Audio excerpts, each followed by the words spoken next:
spraying gasoline to create distance between yourself and your attacker, that is arguable easily understood. Using the pump, if it comes down to that, to strike the attacker, even if you lick them down and drop them and dead, again, that is defensible.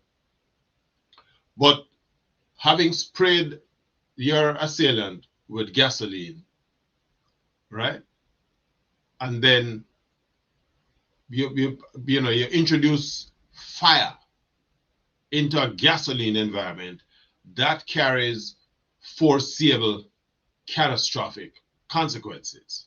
Fire don't discriminate. It does not calibrate. What fire does is that it consumes anything that it touches. And so the prosecution will likely argue that once the flame is introduced, the response moves beyond defense to disproportionate retaliation.